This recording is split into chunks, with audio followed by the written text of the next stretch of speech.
Stanford university 1548 জন ছেলে মেয়েকে নিয়ে 90 বছর গবেষণা করছে যে কারা জীবনে সবচেয়ে সফল হয়, কারা সবচেয়ে বেশি দিন বেঁচে থাকে। গবেষণার রিপোর্ট যেটা দেখা গেল, মাত্র যারা 3টা কাজ করে, তার মধ্যে একটা কাজ কি, অন্যের উপকার যে করে, অন্যের উপকার যে করে সে জীবনে সফল হয়, সেই লোকটা জীবনে বেশি দিন ভালোভাবে সুস্থভাবে বেঁচে থাকে। তাইলে 3000 বছর আগে যেটা বলছে, আর স্ট্যানফোর্ড ইউনিভার্সিটির যে 90 বছরের 1548 জন ছেলে মেয়েকে নিয়ে গবেষণা মিলছে না? কোরআন, ইসলাম, মুহাম্মদ সাল্লাল্লাহু আলাইহি ওয়াসাল্লাম কি বলছে? অন্যের ক্ষতি করো নাকি? ইসলামের সবচেয়ে গুরুত্বপূর্ণ কাজ কি? অন্যের উপকার করা, হাসি মুখে কথা বলা, সদকা দেওয়ার সমান সব। কিয়ামত দেখতেছো আসতেছে, সময় আছে গাছ রোপণ করো। দেখেন মাটি যে কত পাওয়ারফুল। একটা বীজ দিলেন, কিরকম বিভিন্ন ফল, বিভিন্ন ফুল, বিভিন্ন সবজি, যা কিছু হইলো মাটি থেকে হইলো না? ওই শয়তান যে কইছিল মাটির দাম, আল্লাহ কাছে দেখ মাটির মধ্যে আমি কি দেই। চিন্তা করছেন? ওই মাটি থেকে আমাদের আল্লাহ বানাইছে। চিন্তা করেন কি অসাধারণ। আল্লাহর সায়েন্স বুঝছেন? কোন জায়গা থেকে কোন জায়গায় আসছে, সব মাটির মধ্যে দিয়ে রাখছে আল্লাহ।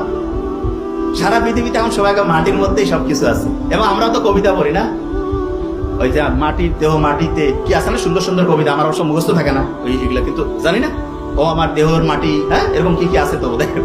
আচ্ছা, যে জায়গায় ছিলাম, তাহলে অন্যের উপকার করা ইসলামে দেখেন তো আপনি, জাকাত দেওয়া অন্যের উপকার। এখানে একটা খুব ইন্টারেস্টিং জিনিস বলবো। বিজ্ঞানীরা দেখছে অন্যকে দান করলে বাড়ে। বিজ্ঞানীরা এটা নিয়ে গবেষণা করে, যে যত দান করে তার তত বাড়ে। জাকাতের অর্থ হচ্ছে বৃদ্ধি পাওয়া। আপনি ঠিকভাবে জাকাত আদায় করবেন। আবার জাকাত আর দান খয়রাতে, দান করা এক না, জাকাত দান দুইটা আলাদা জিনিস। জাকাত দিবেন, অর্থনৈতিক ব্যবস্থাটা রাষ্ট্রীয়ভাবে নিয়ন্ত্রিত হবে এবং দেখবেন কারো অভাব থাকবে না। আচ্ছা, এখানে আমাকে বলেন তো, আমরা অন্যের উপকার করার ক্ষেত্রে আমি একটা ভালো বুদ্ধি দেই। সুদ ভিত্তিক যে অর্থনৈতিক ব্যবস্থা আছে, এটা যদি ধ্বংস করতে চাই আমরা, সুদ, তাহলে সবচেয়ে গুরুত্বপূর্ণ হচ্ছে অন্যকে ধার দেওয়া। অনেকের বোধহয় মাথা গরম হয়েছে যে ভাই ধার দেওয়ার কথা বলছে। ইসলাম দান করলে যে সওয়াব, ধার করায় তার চেয়ে বেশি সওয়াব দিয়েছে। দেখেন আল্লাহ কত সাইন্টিফিক। আল্লাহ চায় না যে তুমি একজনকে দান দাও, একজন অপমানের সাথে খুব নিম্ন স্তরে জীবন চলে। নো, আল্লাহ চাচ্ছে যে তুমি অন্যকে উপকার করো, তাকেও কাজ করার সুযোগ সৃষ্টি করে দাও। তাহলে অন্যকে ধারের সিস্টেমটা যদি আমরা ঠিকভাবে চালু করতে পারতাম। হ্যাঁ, অনেকে আছে ধার নিলে দেয় না, তবে আমি আপনাকে বলি, আপনি ধার দিলে বিশ্বাস করেন আপনার কমবে না। তবে একটু সতর্ক হবেন যে ওই ধারের টাকা দিয়ে কেউ যাতে জুয়া খেলা, ক্যাসিনো, যেমন আমাদের এলাকায় নীলফামারী সৈয়দপুরে আমি খবর জানছি, আজকে আসার সময় আমার ছোট ভাই বললো, এমন নাকি জুয়া কয়েক মাস চলছে, আমি জানি না একজাক্টলি, আমাকে বললো প্রত্যেকদিন কোটি কোটি টাকা ট্রানজেকশন হয়েছে।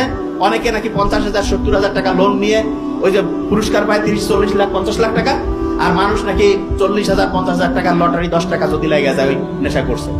এবং